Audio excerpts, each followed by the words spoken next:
लिने चलन छ।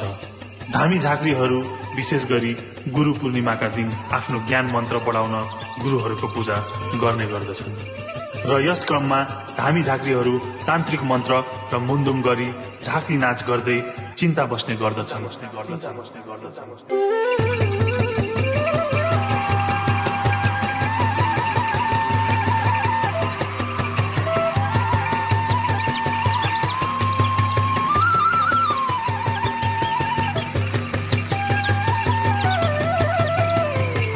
लौ है परमेश्वरी, हामी अजनबाला मनुष्यले मान्ति गरी ल्याएको सज्जन गरेर ल्याउ है, हामी त केही पनि जान्दैनौँ है परमेश्वरी।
परमेश्वरी, हामी भनेको त अरू लभ्या कुरा खाँदै बन बन घुम्दै खेली हिँड्ने बालो मैना चुली कुम्भकर्ण पर्वतदेखि हिमालय पर्वतसम्म खेल्दै हिँड्ने वनवासीको बनै राजा बनै रानीलाई कोटी कोटी नमो नमस्कार।